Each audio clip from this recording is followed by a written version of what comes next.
Olá, meus irmãos e irmãs, reunidos aqui mais uma vez, hoje para a nossa terceira aula da Escola Dominical sobre a doutrina da eclesiologia, isso é, a doutrina da Igreja. Então, no nosso primeiro encontro, nós falamos sobre as figuras bíblicas da Igreja e ali nós demonstramos como algumas palavras do grego demonstram ou apontam para a natureza, para a função, para a missão que a Igreja tem no mundo que nós estamos. Logo depois, no nosso segundo encontro, nós começamos a falar sobre as 4 palavras que o Credo de Nicéia, de 325, estabelece como sendo características da Igreja. Então, nós falamos sobre 2 termos. A Igreja ela é una e ela é santa. Então, nós, rapidamente aqui para lembrar, nós falamos que a Igreja, ainda que ela esteja dividida ou distante geograficamente, historicamente, e talvez até dentro de algumas denominações, mas quando a Igreja crê na pessoa de Jesus Cristo, da forma que a Bíblia diz, na sua própria palavra, a Bíblia, ela é um único povo. Então nós temos a igreja que se enxerga, visível, e a igreja invisível. Quando a gente afirma que a igreja é una, nós não estamos falando que é uma tentativa ou há uma tentativa da nossa parte de unificar as igrejas, de fazer algum tipo de ecumenismo, nada desse tipo de coisa. Nós já estamos afirmando categoricamente que a igreja ela é única. E depois nós falamos que a igreja é santa, e isso é um pouco mais visível no Novo Testamento, onde os cristãos eles são chamados de santos. E nós entendemos que somos santos porque Cristo já realizou toda a obra em nosso favor, mas nós ainda estamos num processo de santificação. Hoje nós vamos falar sobre mais 2 palavras que são católica e apostólica. E como eu disse, essas 4 palavras são fruto da formulação de um concílio chamado, na época, na verdade por nós hoje, chamado de Concílio Universal, porque reuniu igrejas de todos os locais, e que deu a origem ao chamado Credo de Nicéia, ou Credo Niceno. Então essas palavras elas precisam ser entendidas no contexto em que elas foram escritas, mas elas continuam sendo muito significativas e elas, de certa forma, deixam claro para nós o que a igreja é, como ela deve agir, o que cada uma dessas coisas significa.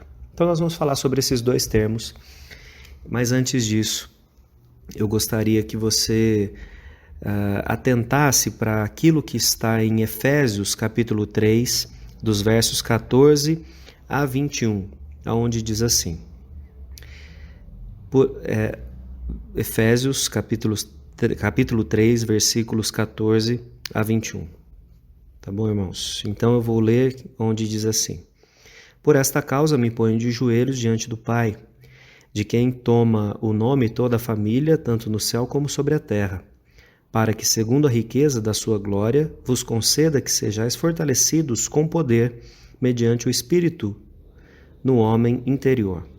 E assim habite Cristo no vosso coração, pela fé, estando vós arraigados e alicerçados em amor, a fim de poderdes compreender com todos os santos qual é a largura e o comprimento, e a altura e a profundidade, e conhecer o amor de Cristo, que excede todo entendimento, para que sejais tomados de toda a plenitude de Deus. Ora, aquele que é poderoso para fazer infinitamente mais do que tudo quanto pedimos ou pensamos, conforme o seu poder que opera em nós, a ele seja a glória na Igreja e em Cristo Jesus por todas as gerações, para todos sempre. Amém. Nesse texto, o apóstolo Paulo ele está dando continuidade àquilo que ele falou, e o que ele disse foi que Deus o designou como apóstolo dos gentios. e que ele fez ou realizou essa função não por honra própria, mérito próprio, mas porque o próprio Deus o conduziu.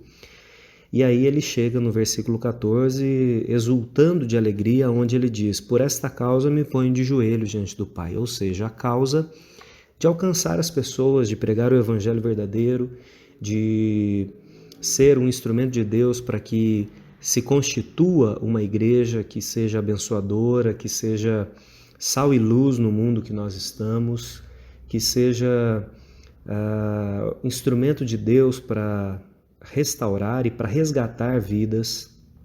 Então, o apóstolo Paulo coloca isso. Mas eu quero dar um destaque, especialmente aqui nos versículos 18 e 19, onde ele diz: a fim de poderdes compreender com todos os santos qual é a largura e o comprimento e a altura e a profundidade, e conhecer o amor de Cristo, que excede todo entendimento, para que sejais tomados de toda a plenitude de Deus. Essa é uma delimitação muito importante para nós como igreja daquilo que nós devemos fazer. Tudo que nós fazemos, tudo que nós pensamos, elaboramos, a forma como a igreja investe o seu dinheiro, a forma como a igreja acolhe pessoas, deve ser para que todos os santos, como o apóstolo Paulo diz aqui, possam experimentar a largura, o comprimento, a altura, a profundidade do que significa conhecer a Cristo e viver com Ele. Não é simplesmente uma elite, né?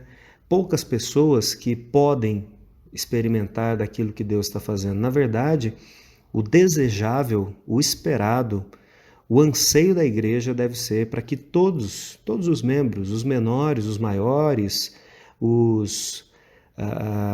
aqui eu falei menores e maiores porque é uma designação nossa para as crianças e adultos, né? Mas, então, né, ficando mais claro, que crianças e adultos experimentem da pessoa de Cristo, que idosos experimentem de Cristo, que mulheres e homens experimentem de Cristo, que pessoas que têm cursos, que têm alta graduação e aqueles que são também mais simples, mas todos nós possamos experimentar desse conhecimento de Cristo, que não é limitado pelos diplomas que nós temos, pela nossa condição financeira ou qualquer uma dessas coisas. Então a igreja, sendo única, santa, católica e apostólica, ela promove que todos nós conheçamos a Cristo de forma pessoal, é claro, a partir do que a Bíblia nos ensina. Então vamos lá.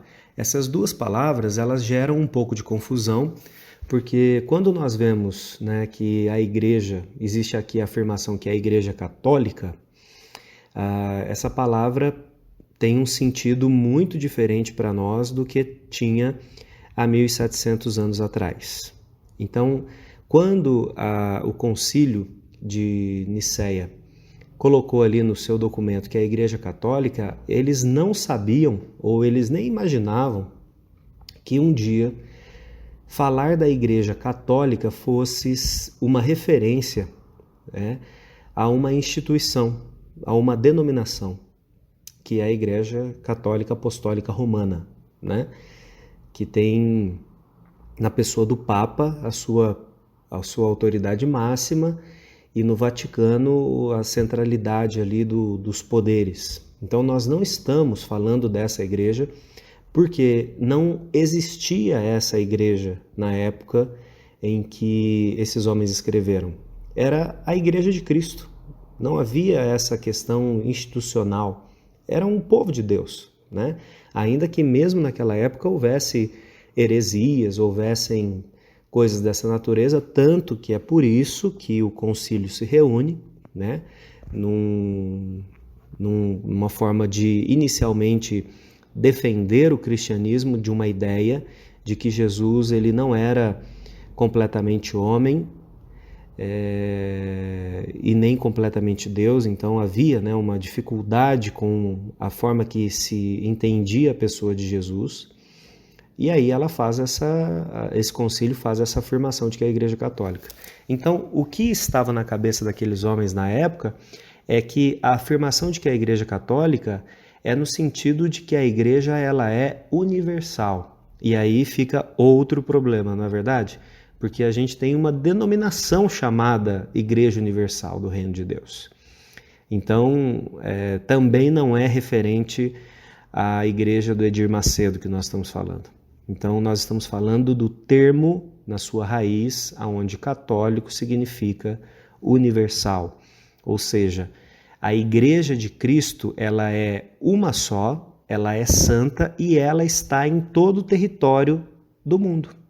É isso. É simplesmente isso que o católico significa aqui. Então, se nós entendermos nesse sentido, a igreja da África do Sul, Moçambique, Escócia, Espanha, Canadá, a igreja lá no interior do Mato Grosso do Sul, a igreja lá no, sei lá, todos os lugares, se é uma igreja que professa Cristo como se deve, nós fazemos parte dessa mesma igreja. É uma única igreja, é uma igreja católica, é uma igreja universal. Isso tem um efeito tão interessante, irmãos, que eu não sei, né, se você tinha o hábito antes da pandemia de viajar para lugares novos, mas quando a gente viaja para lugares novos, e eu fiz isso com uma frequência considerável por um bom tempo, às vezes nós chegamos em algum lugar, primeira vez que nós estamos ali, ninguém nos conhece, e você não tem nenhum adereço, nenhuma camiseta dizendo que você é da igreja, mas você começa a conversar com alguém, por exemplo, você vai almoçar num restaurante e começa a conversar com a pessoa que serve você ali, e de repente você olha para aquela pessoa e fala, essa pessoa é crente. E aí se você faz a pergunta, né? Deixa eu perguntar para você, você crê em Jesus? Você é um cristão? A pessoa, muitas vezes, ela fala, então, eu ia te perguntar isso também, porque eu achei que você tinha... E aí a gente não sabe descrever muito bem o que é, mas a gente acha que a pessoa é diferente, né? E veja, nenhum dos dois lados estão usando adereços ou qualquer coisa religiosa para designar isso. Mas na forma como nós conversamos, nos olhamos, existe uma identificação, né? Então, se você não passou por isso, você vai passar, porque é interessantíssimo como que nós estamos ligados, né, um no outro, e isso, é claro, através da unidade da igreja, descrita de forma majestosa por Paulo ali em Efésios 4, e também pela comunhão dos santos, que ainda que a gente ache que comunhão significa estar literalmente um do lado do outro, comunhão não significa isso, né? Necessariamente. Comunhão é esse vínculo que nós temos por causa de Cristo. E é interessante a gente pensar em comunhão, irmãos, não como um vínculo que se estende diretamente na horizontal, né? Eu com você. O nosso vínculo de comunhão, ele existe porque eu vou a Cristo e Cristo me une a você, e você vai a Cristo e se une a mim. É diferente essa forma de compreender ou de entender. E é por isso que ele é inquebrável. É por isso que esse vínculo suportou pandemias, epidemias, pestes, guerras, perseguição, governos tiranos, corrupção da igreja ou de dentro da igreja, suportou épocas. É por isso que a igreja existe até hoje. É porque não depende de nós, ela é algo que Deus está estabelecendo. A segunda palavra de hoje é apostólica. E aqui também a gente tem algumas dificuldades, porque existem igrejas que utilizam o nome apostólica no seu nome de denominação, e nós não estamos falando dessa situação. Quando nós falamos de apostólico, a igreja ser apostólica, nós estamos lembrando, por exemplo, de Efésios capítulo 2, verso 20, aonde diz: edificados sobre o fundamento dos apóstolos e profetas, sendo ele mesmo Cristo a pedra angular. Ou seja, nós estamos falando que a igreja, ela tem um fundamento a partir da vida daqueles homens. E que homens foram esses? Nós podemos falar aqui dos 12 que foram designados por Jesus. Depois nós temos uma baixa, que é Judas Iscariotes. Depois você pode observar Atos 1, a partir do verso 15, que fala da escolha de Matias. Então complementa ali, mas se a gente for continuar somando, deu 13. E depois, quando a gente fala do apóstolo Paulo, 14. Então nós estamos falando desses 14 homens. E eu quero indicar para você aqui um livro do reverendo Augusto Nicodemos, que chama Apóstolos, e lá ele discute longamente essa questão dessa terminologia usada hoje, né, como forma de autoridade. Então existem hoje os apóstolos que não são os apóstolos que Jesus estabeleceu. São homens, e eu acredito que tem até mulheres, que a igreja faz essa designação. Mas quando a gente olha para o apóstolo bíblico, e por isso que a igreja é chamada de apostólica, nós estamos falando daqueles homens lá que seguiram diretamente a Jesus. E às vezes a gente trata o termo apóstolo e discípulo como se fossem sinônimos, e não é. Todos aqueles ali eram discípulos de Jesus, mas apenas os 12, depois mais Matias e Paulo, foram apóstolos.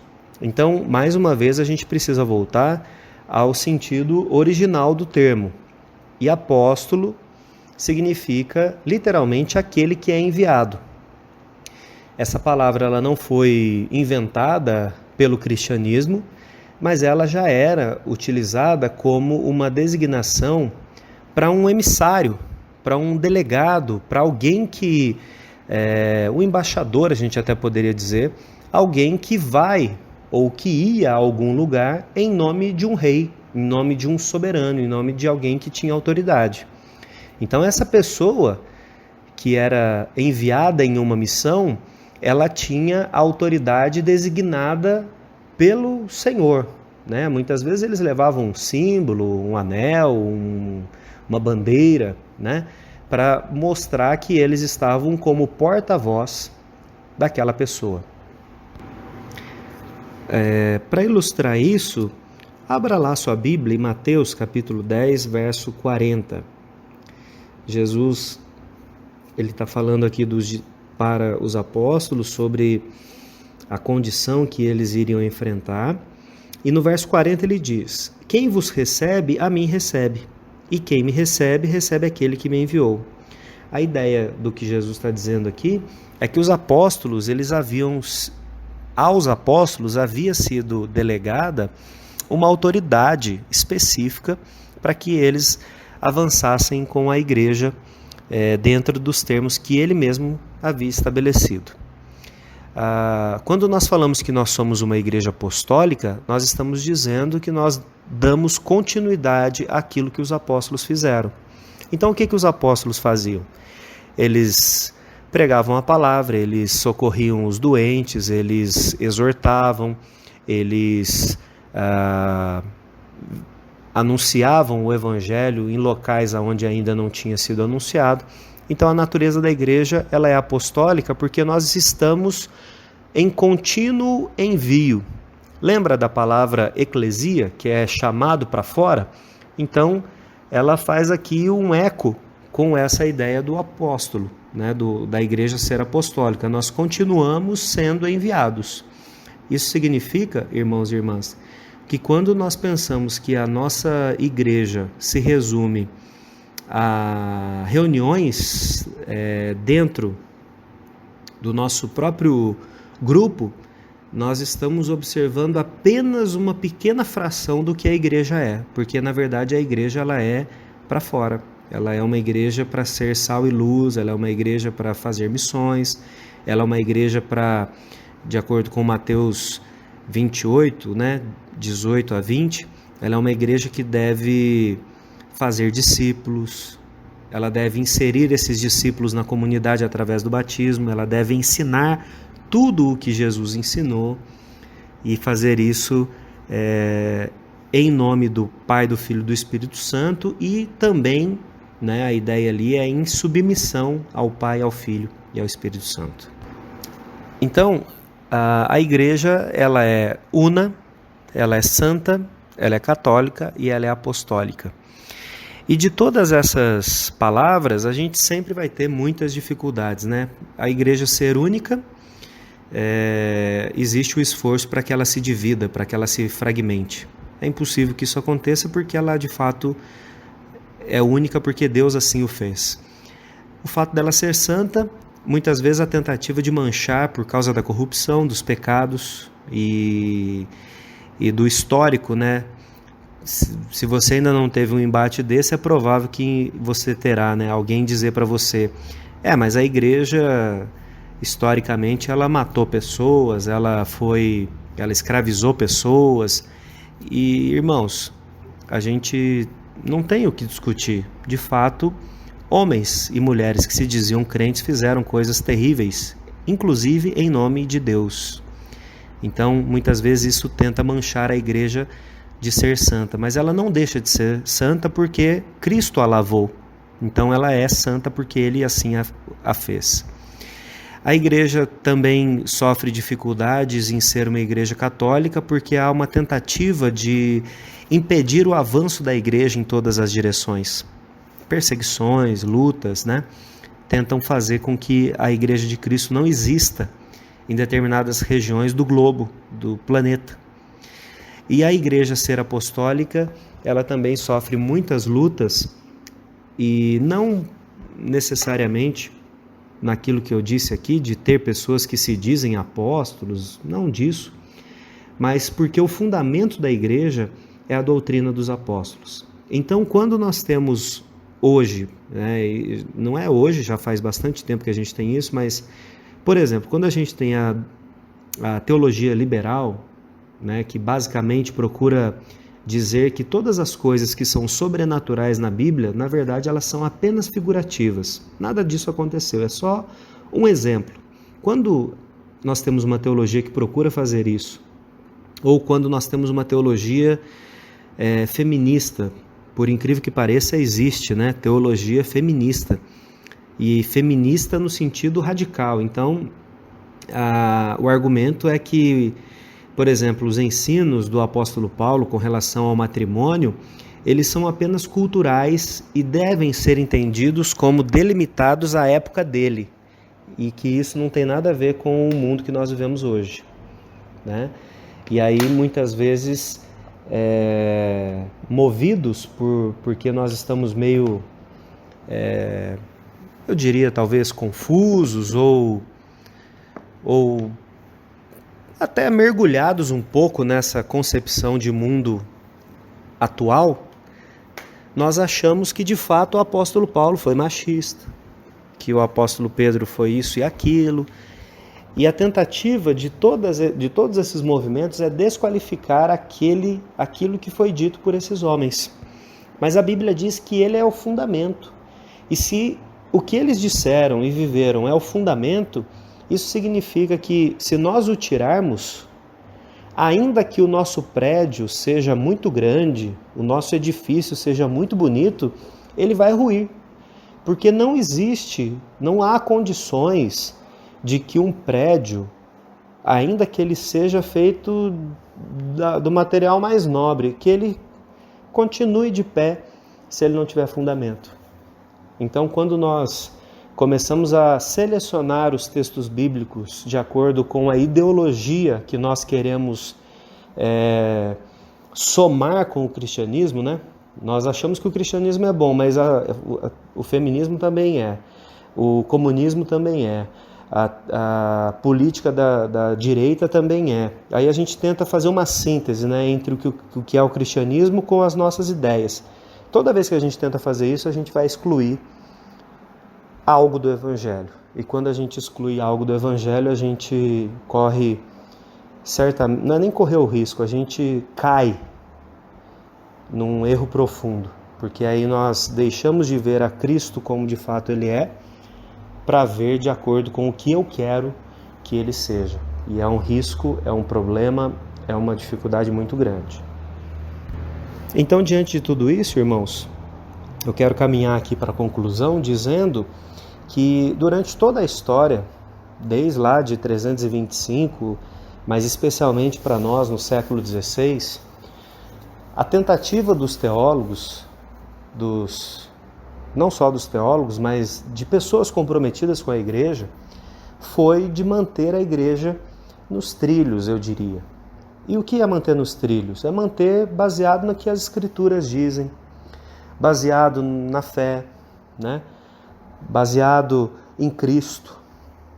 E durante toda a história, e hoje também, a gente tem a tentativa de diminuir esses aspectos para colocar aspectos mais palatáveis a nós.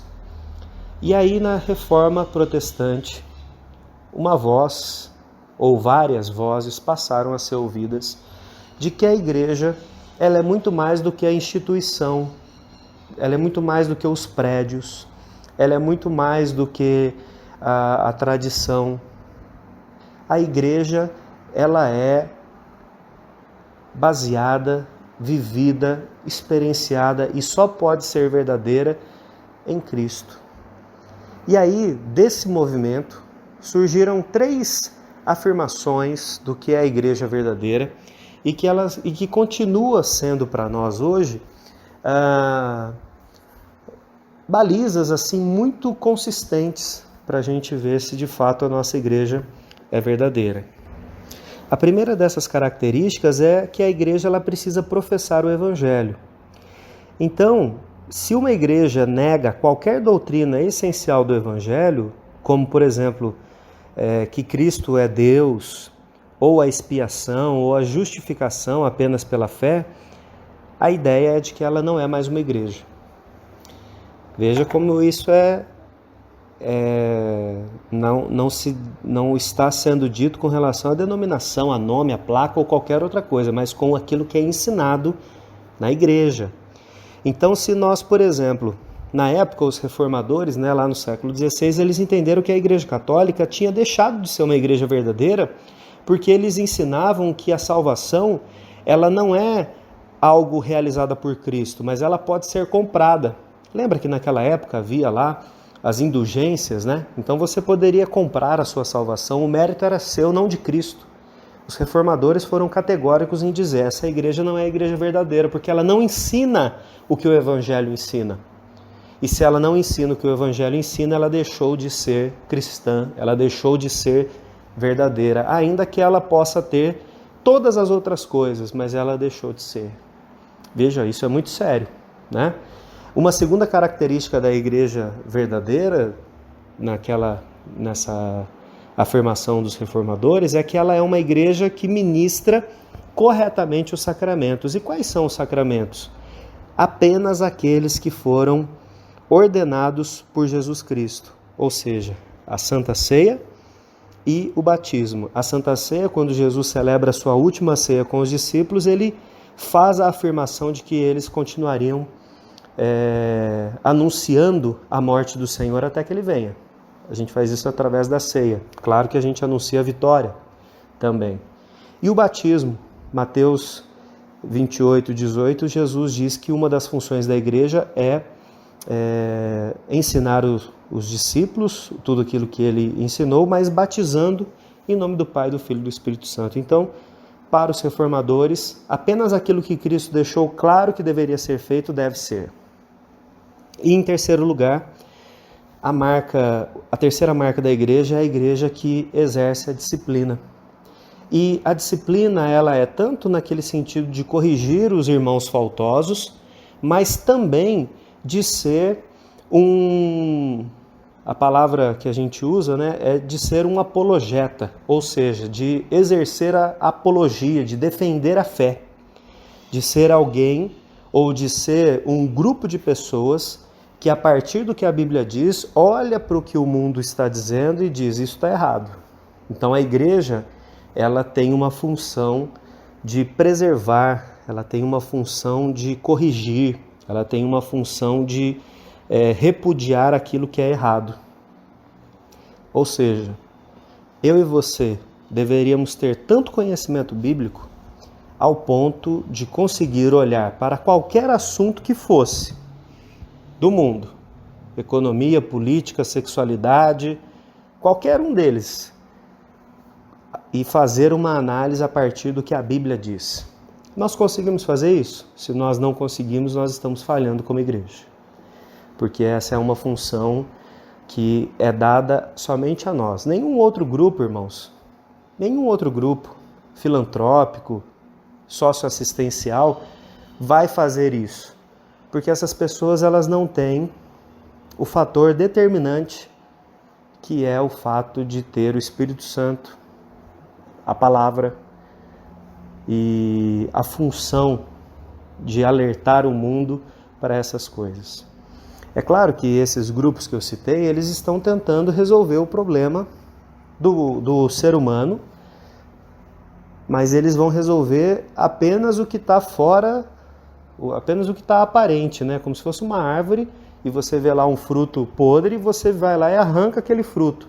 Mas você não está sabendo, ou eles não têm condição de saber se o problema vem da raiz, é do solo onde essa planta está, e o cristão tem. Então a nossa função como igreja é essa, é muito além, não é verdade? E eu espero que você, através desses estudos, se encante com o que a igreja deve ser e se incomode com o que a igreja é hoje. Porque se a gente olhar para o que a Bíblia diz que a igreja deve ser e o que nós somos, existe uma diferença muito grande. E a mudança, irmãos, começa comigo e com você. Na medida em que nós entendemos que a nossa função é maior do que o que nós estamos fazendo e nós nos apropriamos daquilo que Deus está nos dando a chance de fazer. Então que você seja encorajado, abençoado e inspirado a fazer as coisas da forma como Deus determina.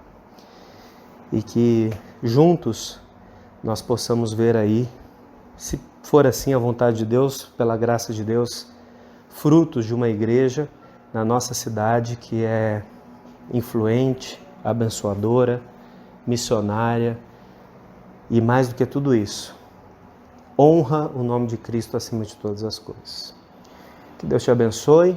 Nós ficamos por aqui hoje na Escola Dominical, mas nós ainda teremos 2 estudos sobre a igreja nesse mês. Então que Deus te abençoe e até a próxima.